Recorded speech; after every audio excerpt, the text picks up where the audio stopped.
Selamat pagi mahasiswa. Hari ini pertemuan ke-8 dalam mata kuliah Didaktik Metodik 4 SKS di semester 2. Materi perkuliahan kita hari ini adalah tentang motivasi dan apersepsi dalam pembelajaran ya. Masih dengan dosen yang sama, Ibu Florentina Dwi Astuti MPD ya. Mari kita ikuti perkuliahan hari ini dengan baik dan seksama. Tolong diperhatikan video pembelajarannya. Materi perkuliahan kita hari ini adalah motivasi dan apersepsi, ada di poin kelima ini ya. Jadi ini poin terakhir nanti sebelum kita UTS. Nah, untuk materinya ya terbagi dari motivasi dan apersepsi, di mana motivasi itu terbagi lagi menjadi hakikat motivasi, kemudian ada fungsi motivasi, jenis motivasi, unsur yang mempengaruhi, kemudian ada bentuk motivasi dalam belajar. Kalau untuk apersepsi, materinya adalah hakikat apersepsi, fungsi, dan sumber atau bentuk dari apersepsi. Yang pertama, untuk tujuan perkuliahan ya, setelah mengikuti perkuliahan hari ini, diharapkan mahasiswa dapat menjelaskan hakikat dari motivasi, menganalisis alasan pentingnya ataupun fungsi dari motivasi ya, kemudian menuliskan jenis motivasi, menganalisis unsur-unsur yang mempengaruhi motivasi, kemudian mengidentifikasi bentuk motivasi dalam belajar, kemudian menjelaskan hakikat dari apersepsi dan mengidentifikasi fungsi, sumber ataupun bentuk dari apersepsi ya. Nah, untuk materi yang pertama itu adalah tentang hakikat motivasi ataupun pengertian dari motivasi ya. Jadi sebenarnya pengertian motivasi ini banyak ya berdasarkan para ahli ya, tetapi saya rangkum ya dari beberapa pengertian para ahli itu. Yang pertama, pengertian motivasi itu adalah perubahan energi dalam diri seseorang yang ditandai dengan munculnya feeling dan didahului dengan tanggapan terhadap adanya tujuan. Lalu yang kedua, motivasi itu adalah keseluruhan daya penggerak di dalam diri siswa yang menimbulkan kegiatan belajar yang menjamin kelangsungan dan memberikan arah dalam kegiatan belajar sehingga tujuan yang dikehendaki oleh subjek belajar itu dapat tercapai. Yang ketiga, motivasi itu adalah sesuatu yang mendorong siswa untuk belajar. Kemudian pengertian motivasi lagi ya adalah dorongan internal dan eksternal pada peserta didik yang sedang belajar untuk mengadakan perubahan tingkah laku pada umumnya dengan beberapa indikator atau unsur yang mendukung. Jadi pada intinya ya, motivasi itu sebenarnya apa sih? Jadi sesuatu yang mendorong siswa itu agar dapat lebih giat belajar ataupun dapat merubah tingkah lakunya ya, ataupun untuk melakukan sesuatu kegiatan yang berhubungan dengan pembelajaran ya. Jadi ibaratnya gini, ketika kita diberikan motivasi otomatis kita akan lebih giat belajar ataupun akan lebih tekun dalam belajar ataupun akan lebih rajin ataupun kita lebih ingin merubah tingkah laku kita di sekolah ya. Jadi kurang lebih seperti itu untuk pengertian dari motivasi. Jadi adanya sesuatu yang membuat kita itu berubah menjadi lebih baik, intinya seperti itu ya. Nah, berubah menjadi lebih baik itu banyak kegiatannya yang tadi saya sebutkan itu ya. Jadi motivasi itu bisa diberikan oleh orang lain ataupun motivasi itu juga bisa ini kan ya, disadari oleh diri sendiri ataupun dari dalam diri kita sendiri ya. Jadi adanya kesadaran diri kita terhadap sesuatu sehingga membuat kita itu dapat berubah menjadi lebih baik. Oke. Yang selanjutnya, indikator motivasi belajar ya. Maksudnya indikator motivasi belajar di sini apa sih? Jadi tadi itu, ketika kita ingin berubah menjadi lebih baik ya, itu tuh ada yang mempengaruhinya, apa aja. Nah, bisa jadi yang pertama itu adanya hasrat atau keinginan kita untuk berhasil. Kemudian adanya dorongan dan kebutuhan dalam belajar, kemudian adanya harapan dan cita-cita, kemudian adanya penghargaan dalam belajar, kemudian adanya kegiatan yang menarik ya, kemudian adanya lingkungan belajar yang kondusif. Jadi ketika kita diberikan motivasi ya, ataupun ketika kita ingin melaksanakan sesuatu berdasarkan motivasi yang kita dapat, itu dasarnya apa sih? Mungkin karena ada hasrat ataupun keinginan kita untuk berhasil. Jadi misalnya, oh ternyata benar ya yang Bu guru itu bilang ya, misalnya kita harus rajin-rajin belajar supaya ilmu pengetahuan kita banyak, supaya nanti bisa mengerjakan ulangan dengan baik, lalu bisa naik kelas seperti itu. Nah, itu kan kita punya ada keinginan berhasil untuk naik kelas. Nah, seperti itu. Ataupun adanya dorongan dan kebutuhan dalam belajar. Jadi kita terpancing motivasi yang diberikan guru itu karena adanya kebutuhan kita dalam belajar. Ternyata ketika saya belajar itu saya belum mengerti betul tentang materi yang ibu berikan, misalnya seperti itu. Jadi saya harus belajar lebih giat lagi, misalnya seperti itu ya. Ataupun misalnya saya ini kurang memahami dalam materi, misal kalau di agama itu misalnya dengan cara berdoa saya kurang paham nih. Nah, bagaimana cara saya supaya lebih paham lagi. Nah, itu kan ada kebutuhan kita dalam belajar ya, dalam diri siswa itu sendiri ya. Kemudian ada juga harapan dan cita-cita, misalnya setelah mengikuti pembelajaran ini ataupun nanti setelah saya selesai sekolah ini, saya mau punya cita-cita nih, mau jadi guru agama, misalnya seperti itu. Oh, berarti kalau gitu saya harus benar-benar nih memperhatikan ibu guru ini menjelaskan tentang materi agama ini nih. Nah, itu kan harus ada harapan dan cita-cita kita ke depannya, sehingga menimbulkan motivasi kita dalam belajar ya. Kemudian adanya penghargaan dalam belajar. Jadi ketika belajar ya itu harus dibarengi dengan adanya penghargaan ataupun punishment ya. Jadi kalau penghargaan itu lebih ke reward ya, kalau punishment itu lebih ke hukuman. Jadi misalnya gini, dalam belajar itu siswa yang mendapatkan nilai 100 misalnya ya di materi yang paling susah, misalnya kan di pelajaran satu materi itu kan banyak ini ya, banyak sub materinya ataupun banyak KD-KD-nya gitu ya.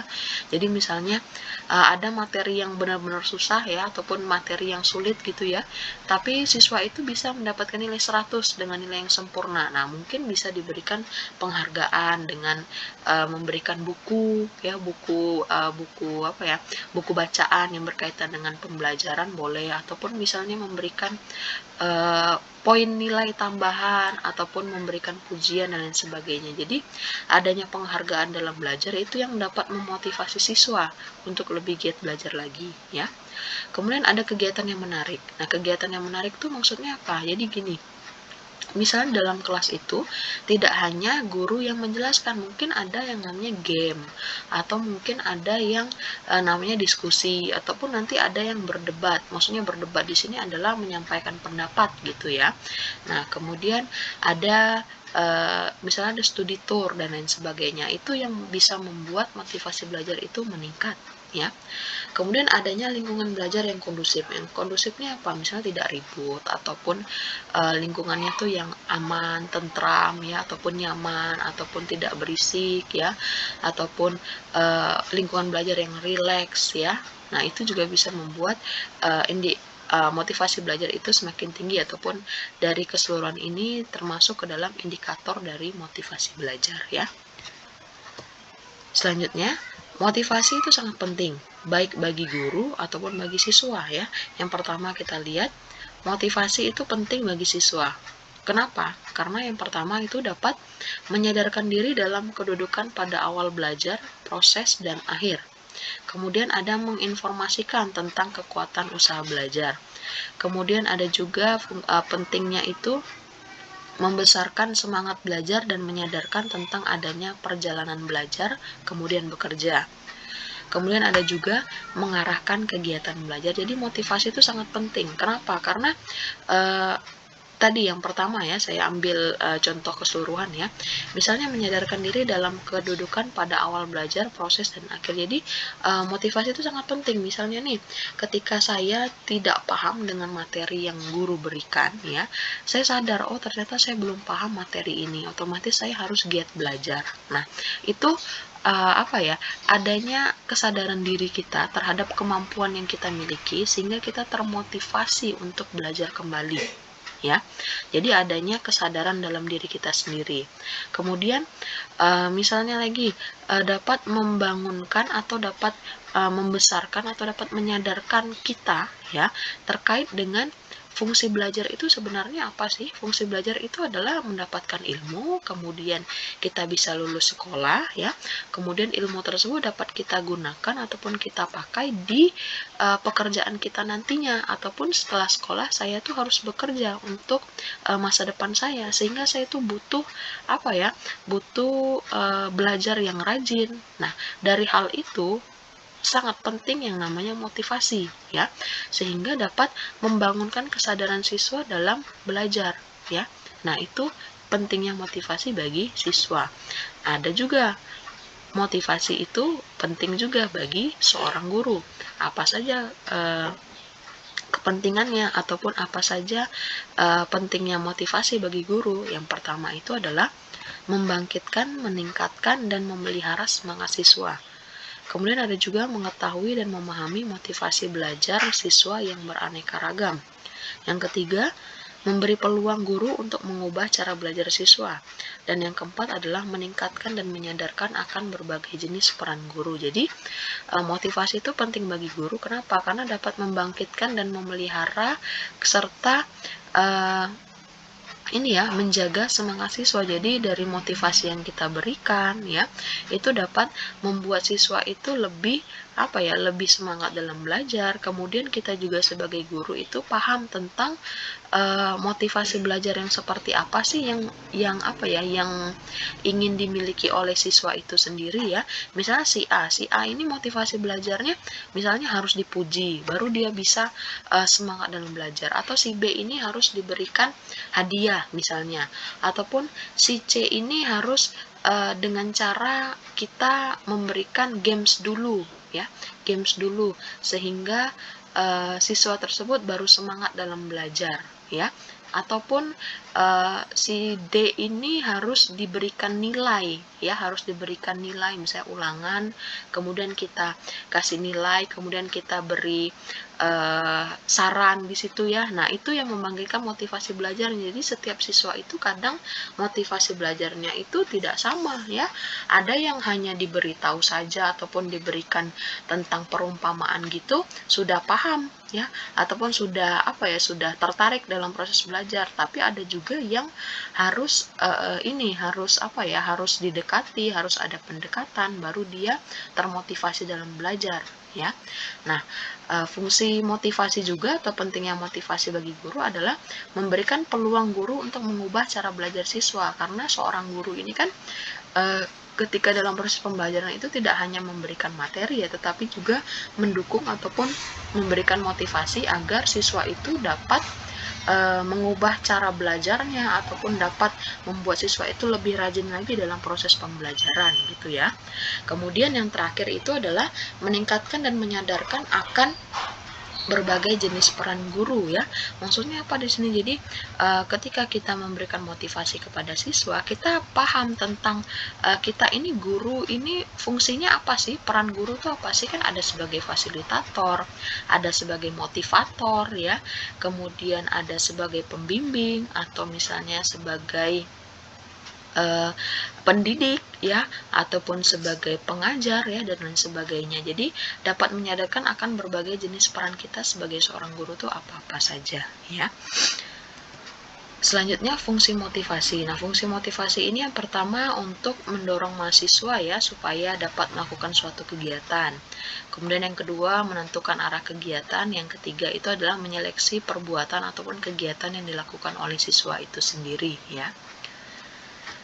Nah, selanjutnya jenis motivasi. Jenis motivasi ini sebenarnya banyak ya, cuman saya ambil yang berpengaruh ataupun yang kira-kira berhubungan dengan proses pembelajaran di sekolah ya. Yang pertama itu jenis motivasi dibagi berdasarkan dasar pembentukannya ya. Kemudian yang kedua itu berdasarkan pengaruhnya ya. Yang pertama kalau dasar pembentukan itu terbagi menjadi motivasi bawaan dan motivasi yang dipelajari. Maksudnya apa di sini? Kalau motivasi bawaan itu adalah yang udah ada dalam diri kita sendiri ya. Kalau motivasi yang dipelajari itu adalah motivasi yang didapatkan setelah kita itu belajar sesuatu ataupun setelah kita diberikan materi ya, ataupun setelah kita diajarkan oleh guru. Misalnya gini, kalau motivasi bawaan ini motivasi yang udah ada dalam diri kita sendiri. Jadi misalnya, oh saya ini harus belajar supaya saya menjadi pintar. Nah, itu udah ada dalam diri kita sendiri gitu ya. Karena udah kita ditekankan bahwa belajar itu pasti bisa membuat kita bertambah ilmu ya. Nah, kalau motivasi yang dipelajari itu contohnya apa? Misalnya gini, ketika saya sekolah SMA, kemudian awalnya saya ini pilihnya IPS, tetapi ternyata setelah guru memberikan saran, misalnya kamu itu harus masuk IPA misalnya ya, masuk IPA karena nanti kalau di IPA itu bisa ke jurusan apa-apa saja ataupun ke semua jurusan itu kamu bisa masuk nantinya ketika kuliah, misalnya ke ekonomi bisa ataupun misalnya ke bagian eksak bisa, ke matematika bisa, atau mau jadi dokter juga bisa, ataupun mau ke sekolah hukum juga bisa. Nah, setelah guru memberikan pengarahan seperti itu, saya berubah haluan nih dari yang awalnya misalnya IPS lalu berubah menjadi oh ya udah saya pengen ke IPA saja karena saya takut nanti ketika saya milih jadi dokter nggak lulus, jadi saya masih bisa memilih ke jurusan hukum misalnya seperti itu. Nah, hal-hal yang seperti itu yang diberikan oleh guru ataupun motivasi yang diberikan guru itu dapat dapat menempel di pemikiran siswa sehingga mereka itu dapat merubah haluannya ataupun dapat berubah menjadi lebih baik. Nah, itu yang disebut dengan motivasi yang dipelajari. Jadi dia mempelajari motivasi yang diberikan oleh guru sehingga dapat merubah tingkah lakunya dari yang awalnya A misalnya menjadi B seperti itu ya.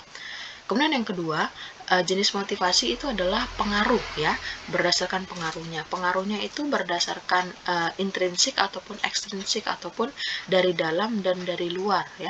Maksudnya apa? Adanya motivasi dari dalam diri kita sendiri ya, dari kita sendiri tadi itu ya, sama juga dengan motivasi bawaan ya. Jadi adanya motivasi dari hati kita sendiri ataupun dari dalam diri kita sendiri.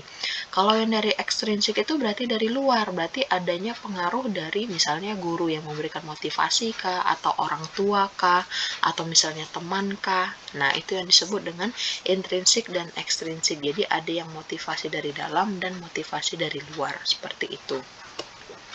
Nah, selanjutnya ada unsur-unsur yang mempengaruhi motivasi. Yang pertama ada cita-cita, ada kemampuan, ada kondisi ya. Kemudian ada kondisi lingkungan, ada unsur dinamis dalam belajar dan pembelajaran ya. Kemudian ada upaya guru dalam mengajar. Jadi 6 hal ini sangat berpengaruh ya, sangat berpengaruh dalam motivasi belajar untuk siswa itu sendiri ya. Kemudian untuk upaya meningkatkan motivasi apa saja? Yang pertama ada optimalisasi penerapan prinsip belajar, ada optimalisasi unsur dinamis belajar dan pembelajaran ya. Ada juga optimalisasi pemanfaatan, pengalaman dan kemampuan siswa ya. Dan yang terakhir itu adalah pengembangan cita-cita dari siswa itu sendiri ya. Jadi semua ini sangat berpengaruh dalam motivasi, tapi yang sangat berpengaruh itu adalah kadang siswa itu kan mencontoh gurunya ya, atau mencontoh kita sebagai guru ya. Jadi ketika kita berbicara ataupun ketika kita memberikan pengalaman-pengalaman kita atau kita bercerita tentang suatu cerita yang membuat seseorang itu dapat berhasil tuh caranya seperti apa, kadang itu yang dicontoh oleh siswa itu sendiri ataupun itu yang membuat siswa itu dapat berubah ataupun siswa itu dapat dapat mengerti, oh iya ternyata saya harus belajar, ataupun oh iya ternyata saya harus sekolah tuh harus melakukan apa saja, ataupun oh iya ternyata saya itu harus membantu orang tua, ataupun oh iya ternyata saya itu harus menaati orang tua, tidak boleh melawan orang tua dan lain sebagainya, seperti itu ya. Jadi motivasi itu sangat penting ya. Banyak bentuk-bentuk motivasi itu ya, dari omongan kita tuh juga termasuk dalam motivasi ya. Jadi dalam proses pembelajaran kadang kita sebagai guru itu kan kadang di awal pembelajaran ataupun di tengah ataupun bahkan di akhir kadang memberikan nasihat ataupun motivasi kepada siswa. Misalnya jadi dulu ibu juga juga menjadi seorang murid ya, tetapi ibu dulu rajin dalam belajar. Misalnya awalnya saya malas, tapi ibu akhirnya rajin dalam belajar. Kenapa? Karena melihat teman sebangku ibu kok dia bisa mendapatkan nilai 100 terus, tapi kok ibu nilainya rendah, misal seperti itu. Nah, dari melihat teman yang bisa mendapatkan nilai bagus terus, kemudian bisa mengerjakan soal dengan benar terus, jadi dia termotivasi, oh ternyata teman saya bisa mendapatkan nilai segitu itu karena dia rajin belajar, karena dia rajin mencatat materi yang diberikan oleh guru, karena dia juga rajin membaca dan lain sebagainya. Nah, itu termotivasi kita ya, termotivasi dengan cerita guru tersebut ya. Nah, itu juga salah satu termasuk dari motivasi yang diberikan oleh guru kepada siswa itu sendiri. Selanjutnya, ada beberapa bentuk-bentuk motivasi belajar di sekolah ya. Yang pertama itu adanya penilaian ataupun guru memberi nilai ya, sehingga ketika siswa itu mendapatkan nilai 100, wah dia senang sekali karena dia merasa dia bisa mengerjakan soal tersebut. Ada juga yang bisa nilainya 40. Oh, ternyata 40 ini nilainya masih rendah, saya harus lebih giat belajar lagi. Nah, itu juga termasuk salah satu motivasi. Jadi pemberian nilai itu supaya siswa itu dapat mengukur kemampuannya, apakah dia itu sudah bisa mengerjakan soal dengan baik atau belum, seperti itu ya. Kemudian adanya hadiah. Nah, hadiah tadi itu ya, misalnya dia bisa mendapatkan nilai 100 di materi yang sangat sulit, misalnya seperti itu. Nah, hadiah ini juga sangat berpengaruh terhadap motivasi belajar siswa itu di sekolah ya.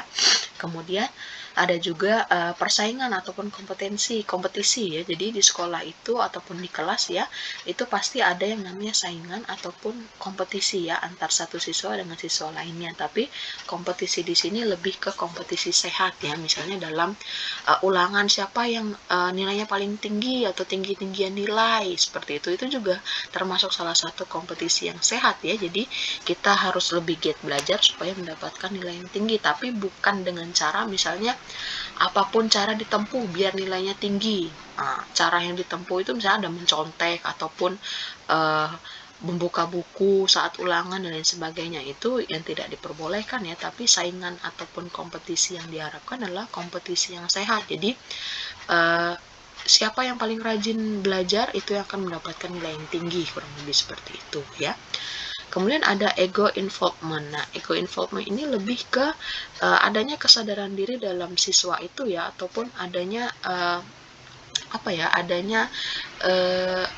adanya kesadaran bahwa dia tuh punya harga diri dalam proses pembelajaran. Maksudnya apa?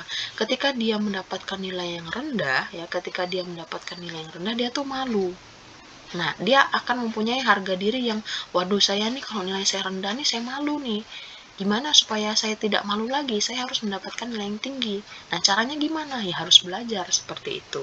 Ya, jadi adanya kesadaran diri bahwa dia punya harga diri ataupun ada sifat yang ketika dia tidak berhasil itu dia punya rasa malu ataupun dia bisa jadi dia juga kecewa, misalnya waduh saya nilainya segini nih, gimana ya biar bisa nilainya bagus ya, berarti harus belajar dan sebagainya, seperti itu ya.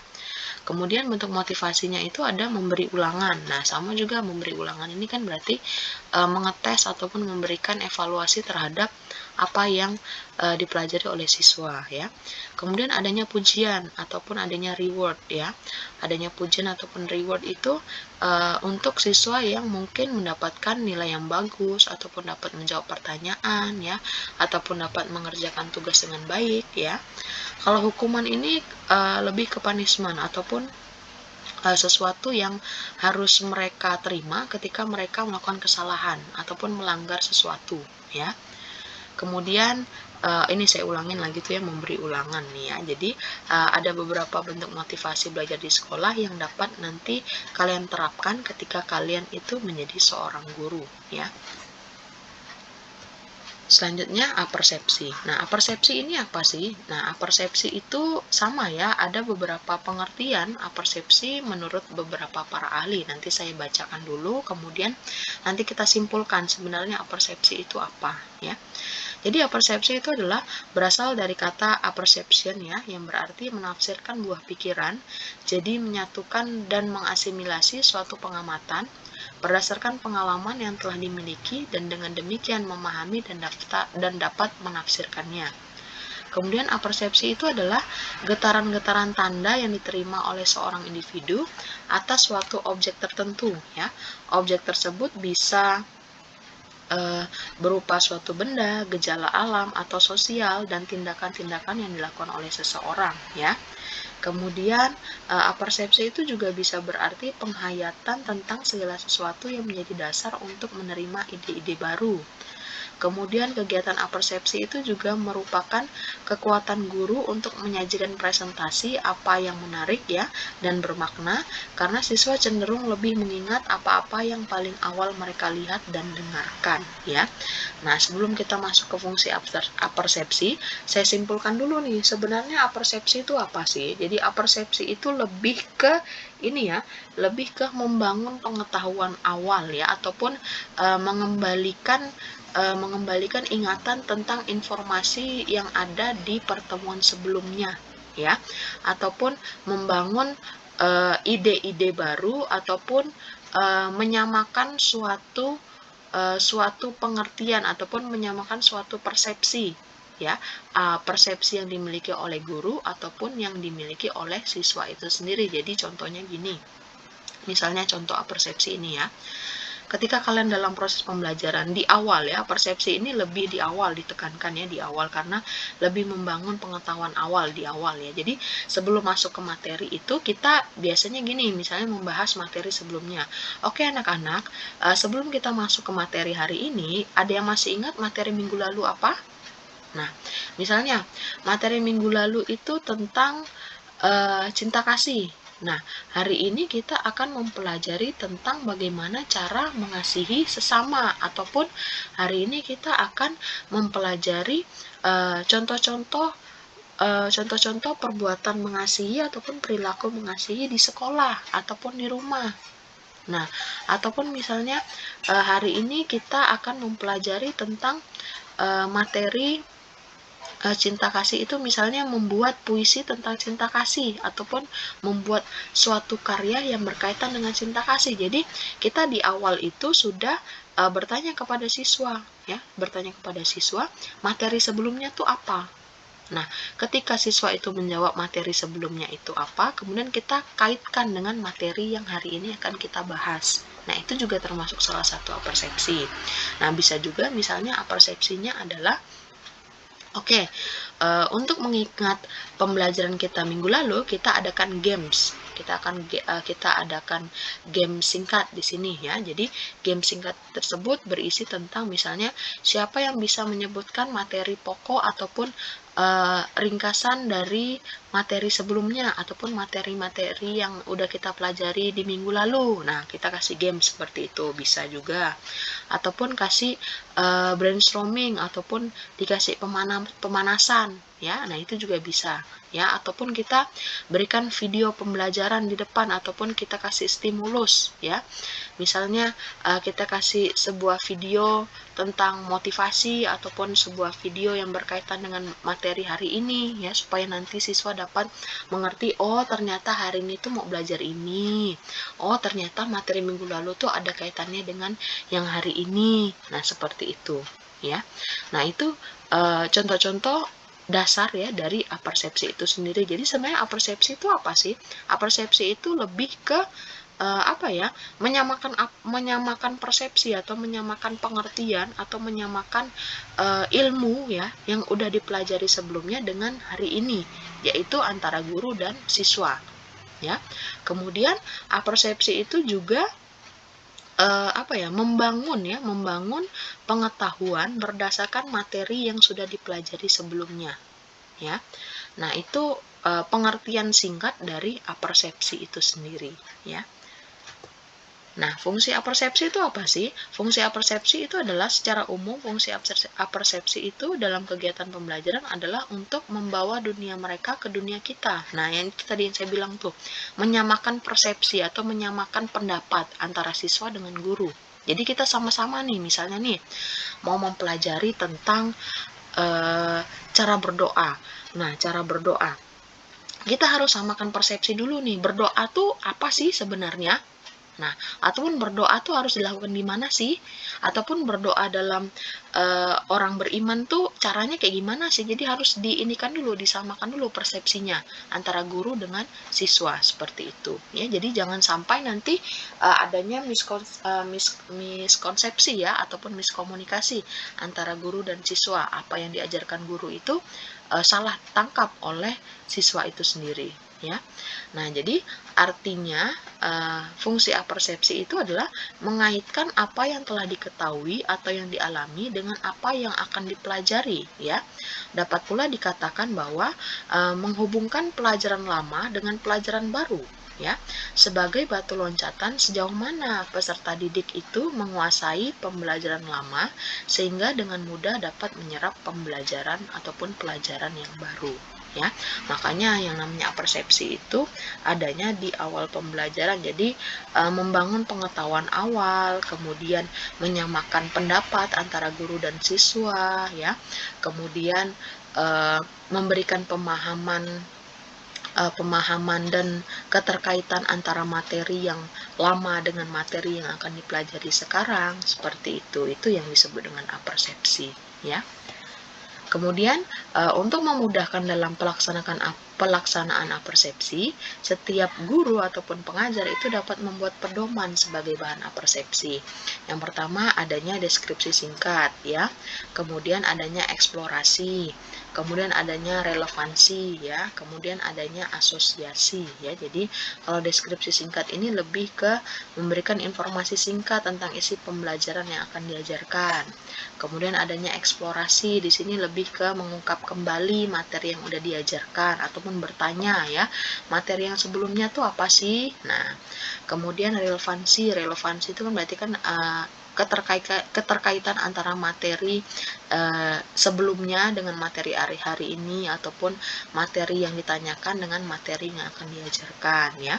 Kemudian adanya asosiasi, yaitu menghubungkan materi yang udah diajarkan dengan materi yang akan diajarkan, seperti itu. Jadi ketika kita mau mengajar diawali dengan apersepsi, ya, itu wajib adanya apersepsi di awal itu, ya. Nah, supaya memudahkan bisa kita buat deskripsi singkat ataupun eksplorasi ataupun relevansi ataupun asosiasi dari materi yang akan kita ajarkan. Kemudian sumber-sumber apersepsi. Jadi ada dua sumber, ya. Yang pertama itu dari zona alfa, ya. Maksudnya zona alfa di sini adalah kondisi alfa adalah tahap paling iluminasi ataupun paling cemerlang, ya. Jadi proses kreatif dari otak seseorang, ya. Kondisi ini dikatakan sebagai kondisi paling baik untuk belajar sebab neuron ataupun sel saraf itu sedang berada dalam suatu harmoni ataupun dalam suatu keseimbangan, ya.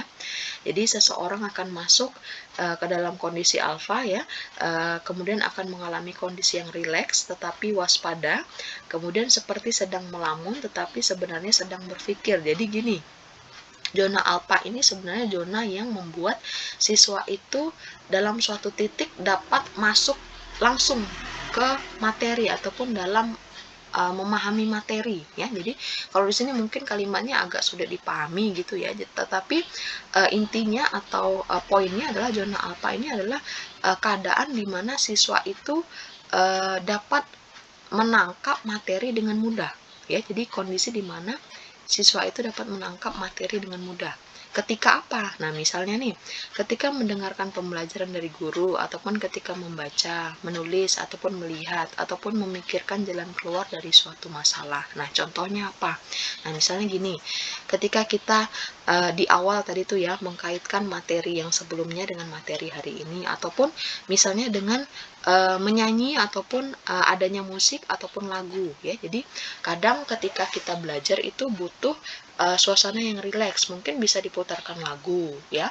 Nah, selain diputarkan lagu, kita juga bisa bernyanyi, misalnya kita membuat suatu lagu yang isinya itu berkaitan dengan materi yang sebelumnya ataupun terkait dengan materi yang akan diajarkan. Nah, itu juga kadang membuat kita menyanyi, ya, tapi apa yang kita nyanyikan ataupun lirik yang kita nyanyikan itu akan tertangkap oleh pemikiran kita sehingga kita akan menghafal materi yang kita nyanyikan itu. ya. Jadi belajar itu kan tidak hanya membaca buku, tapi jadi nyanyian juga bisa ya. Jadi sumber-sumber apersepsi ini salah satunya adalah dari musik ataupun lagu ya. Jadi biasanya kalau misalnya agama itu kan di awal itu pasti ada ibadah singkat dulu kan ya, ada ibadah singkat dulu. Nah, itu bisa menjadi salah satu apersepsi ya, apersepsi yang dilakukan oleh guru untuk membuka pembelajaran hari ini seperti itu. Ada juga caranya itu adalah fun story ataupun cerita-cerita yang lucu ya. Kadang kita membuat suatu cerita ataupun mengkaitkan cerita dengan materi juga bisa ya. Kemudian ada juga ice breaking ya. Ice breaking ini juga termasuk salah satu cara ya untuk pembelajaran supaya siswa itu dapat masuk ke zona alpha ya. Ataupun brain gym ya. Jadi maksudnya adalah lebih ke senam otak ya. Senam otak kadang biasa kalau dalam workshop ataupun dalam pelatihan gitu supaya tidak boring ataupun supaya pemikiran itu dapat normal kembali ya, ada yang namanya ice breaking ataupun brain gym ya. Jadi senam otak. Jadi misalnya banyak, saya rasa ya, kalian pernah nggak sih kalau senam otak gitu ya, misalnya tangan yang kanan itu melambai-lambai, lalu tangan yang kiri itu misalnya sedang menulis. Jadi apakah bisa dua-duanya dilakukan bersama-sama? Nah, kalau dengan adanya konsentrasi itu bisa ya. Kadang ada lagi yang lainnya, misalnya kita ibaratkan kalau saya bilang yes itu kita berdiri, kalau saya bilang no itu kita duduk. Jadi misalnya nanti gurunya bilang yes, oh berdiri, nanti bilang no, oh duduk. Jadi nanti misalnya yes no duduk berdiri, nanti dilihat tuh siapa yang tidak konsen di dalam kelas nih, seperti itu. Nah, itu juga bisa termasuk senam otak ataupun ice breaking di situ ya. Nah, selain zona alpha ini, sumber-sumber apersepsi itu adalah warmer ya ataupun pemanasan ya. Nah, pemanasan di sini adalah mengulang materi yang sebelumnya diajarkan oleh guru ya. Nah, biasanya warmer ini baik dilakukan pada pertemuan kedua sebuah materi ya. Jadi maksudnya apa? Mengulang materi. Kalau mengulang materi gitu kan berarti udah ada materi yang kita pelajari ya. Jadi biasanya ini diadakan ataupun dilaksanakan di pertemuan kedua, di mana ada pertemuan pertama yang sudah kita berikan suatu materi, kemudian di pertemuan kedua itu kita mengulang materi sebelumnya dengan misalnya ada pertanyaan game atau game pertanyaan gitu ya. Jadi kita itu bertanya kepada siswa tidak hanya semata-mata bertanya materi, tapi kita adakan game supaya dapat terlihat lebih interaktif ataupun lebih dapat lebih dapat menarik bagi siswa itu sendiri. Kemudian yang kedua itu adanya penilaian diri. Nah, penilaian diri ini lebih ke misalnya siswa dikasih angket gitu ya, atau diberikan angket, kemudian siswa itu mengisi, oh ternyata materi sebelumnya yang belum saya pahami itu adalah materi A, materi B, materi C, materi Z, misalnya seperti itu. Kemudian ditanya juga di situ. Nah, kira-kira supaya kamu dapat lebih memahami itu, guru tuh harus berbuat apa? Ataupun kadang kita memberikan pertanyaan kepada siswa gini, kamu itu nggak ngertinya di mana? Kemudian ibu harus ngajarnya kayak gimana supaya kamu itu bisa paham? Nah, seperti itu bisa diberikan di penilaian diri ya. Jadi ada beberapa sumber-sumber apersepsi. Yang pertama itu dari zona alpha, yang kedua itu adalah warmer ataupun pemanasan ya. Jadi materi hari ini tentang motivasi dan apersepsi sudah kita pelajari ya. Jadi kesimpulannya adalah dalam proses pembelajaran itu sangat penting adanya motivasi dan apersepsi. Kenapa? Karena motivasi itu lebih ke sesuatu yang membuat siswa itu lebih tertarik dalam belajar ya. Contohnya, guru memberikan pujian ataupun guru memberikan kata-kata penyemangat kepada siswa ya, itu motivasi ketika siswa itu supaya dapat belajar ya. Jadi motivasi itu banyak sebenarnya ya, salah satunya adalah dari guru itu sendiri. Jadi ketika kita nantinya menjadi guru, pandai-pandailah kita itu memberikan motivasi kepada siswa supaya siswa itu dapat lebih semangat dalam belajar ya. Kemudian yang kedua itu adalah apersepsi ya, materi apersepsi. Apersepsi itu lebih ke penyamaan penyamaan pendapat ataupun penyamaan ilmu pengetahuan di awal ya. Caranya apa? Caranya banyak, bisa juga dengan pertanyaan yang dibuat dalam games, ataupun dengan adanya penilaian diri juga bisa, ataupun dengan adanya kita menonton video stimulus ataupun video yang terkait dengan materi hari ini juga bisa, ataupun memberikan pertanyaan-pertanyaan yang terkait dengan materi minggu lalu juga bisa ya. Nah, pertanyaan-pertanyaan tuh bisa banyak caranya, bisa dibuat dalam games, ataupun dibuat dalam senam otak, ataupun dalam ice breaking, ataupun dalam cerita-cerita lucu juga bisa ya. Jadi dibutuhkan kreativitas dari guru ya, dibutuhkan kreativitas dari guru untuk lebih banyak lebih banyak menciptakan suasana kelas yang nyaman ya, dan menciptakan adanya persepsi yang menarik ketika dalam proses pembelajaran, supaya dapat membuat siswa itu lebih tertarik dalam proses pembelajaran.